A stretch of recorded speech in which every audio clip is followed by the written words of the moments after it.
Pemirsa, anggota DPD RI Alfiansyah Bustomi alias Komeng buka suara soal program makan bergizi gratis atau MBG. Pelaksanaannya tetap diteruskan sambil berkelakar. Dirinya menyebutkan bahwa persoalan utama bukan pada programnya, namun pada SDM yang mengelola program tersebut. Sebenarnya semua program presiden bagus, cuman yang kerjanya aja pada nggak benar. Makanya mudah-mudahan yang sekarang padar ya. Mudah-mudahan bagus. Karena memang MBG bagus, Kopdes juga bagus, apalagi Komeng.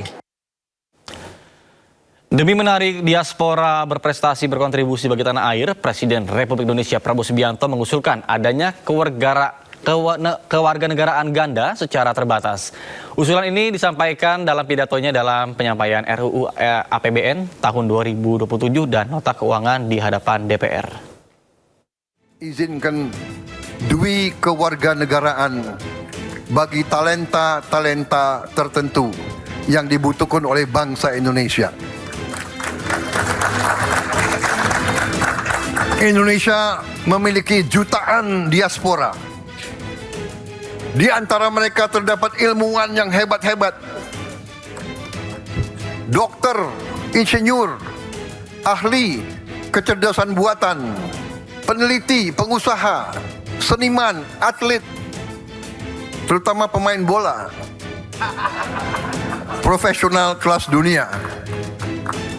Sebagian terpaksa mengambil kewarganegaraan lain karena kebutuhan karier, keluarga, atau pengabdian mereka di luar negeri. Usulan Presiden Prabowo tentang dui kewarganegaraan bukan tanpa sebab.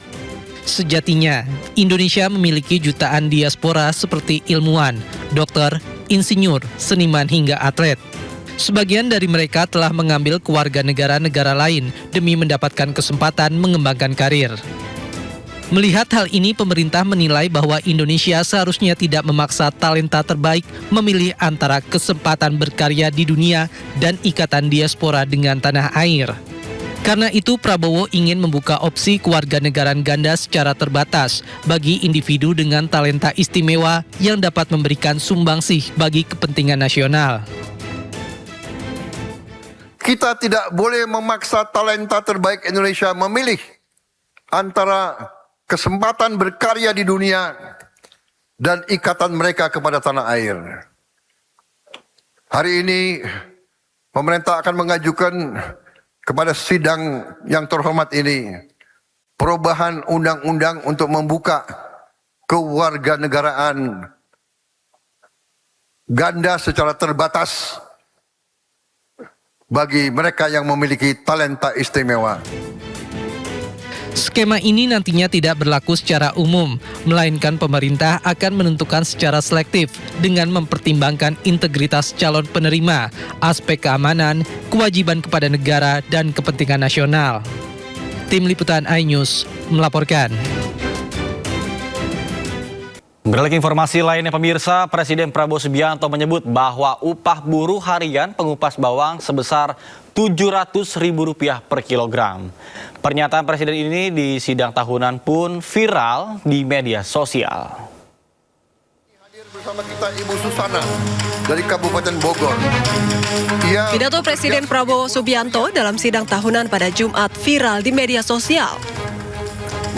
Dalam pidatonya, Prabowo memperkenalkan seorang buruh harian asal Bogor, Jawa Barat bernama Susana.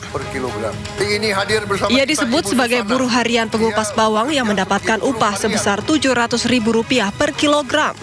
Mengupas bawang. Ini hadir bersama kita Ibu Susana dari Kabupaten Bogor.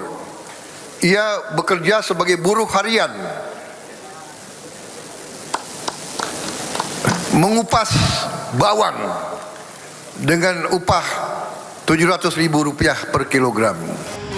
Menteri Sekretaris Negara Prasetyo Hadi menanggapi pernyataan Presiden Prabowo terkait upah buruh harian pengupas bawang tersebut. Ia mengatakan belum bisa memberikan penjelasan secara rinci dan akan segera memverifikasi lebih lanjut terkait kebenaran data tersebut. Nanti kita cek ya kalau detailnya kita cek. Padahal harga bawang di pasar tradisional pada Agustus ini berkisar Rp35.000 hingga Rp40.000 per kilogram. Hingga kini publik pun masih mempertanyakan upah fantastis pengupas bawang tersebut. Tim Liputan iNews melaporkan. Sementara itu pemirsa, Presiden Republik Indonesia Prabowo Subianto menyatakan penghasilan ojek online naik 2 hingga 3 kali lipat setelah penetapan sistem bagi hasil baru antara aplikasi dan pengemudi ojol. Dalam pidato di sidang tahunan MPR RI dan juga sidang bersama dengan DPR RI dan juga DPD RI di Jakarta pada hari Jumat kemarin, Prabowo mengklaim perubahan sistem bagi hasil itu berdampak signifikan terhadap penghasilan para pengemudi ojol. Prabowo pun mengungkap bahwa kebijakan bagi hasil tersebut menjadi bagian dari upaya pemerintah memperkuat ekonomi kerakyatan. Fokusnya mencakup UMKM dan juga masyarakat yang memperoleh penghasilan melalui pekerjaan berbasis platform digital. Kekuatan ekonomi saya sebut ada di UMKM. Kita juga telah mengatur pembagian hasil yang lebih adil bagi pengemudi ojek online dan aplikator. Tadinya pengemudi ojol hanya dapat 80% dari upaya kerja mereka. Karena aplikator minta 20%. Tapi dengan rekomendasi pemerintah, saya nggak mau sebut intervensi, saya pakai istilah rekomendasi. Tapi sebetulnya ya agak intervensi juga itu. Para pengemudi sekarang mendapatkan 92% dari jerih payah mereka. Dan banyak pengemudi melaporkan penghasilan mereka naik signifikan. Ada yang naik 2 kali, bahkan ada yang mengatakan dia naik 3 kali. Sementara Presiden Prabowo Subianto mengklaim penetapan sistem bagi hasil baru antara aplikasi dan juga pengemudi ojol berdampak pada naiknya pendapatan pengemudi ojol hingga 3 kali lipat. Namun sejumlah pengemudi ojol mengaku pendapatan mereka tidak mengalami perubahan sama sekali. Aja sih, cuman nggak ada ini aja, cuman nggak ada. Kalau dulu kan sekali perjalanan kita dipotong 3.000 tuh, sekarang udah nggak ada. Berarti kalau terkait pendapatan yang naik signifikan, ini udah signifikan atau belum nih Pak? Enggak sih. Pendapatannya masih sama? Sama. Berarti kalau sistem sebelumnya ini pembagian hasilnya berapa persen Pak? Bagian hasilnya sama, cuman kita setiap perjalanan tuh dipotong 3.000 dulu. Untuk ride aja? Enggak, untuk ride doang. Food sama express enggak. Itu tidak benar sama sekali. Iya. Untuk terkait dengan pemotongan dari biaya aplikasi dan lain-lain itu 8% atau bagaimana sekarang?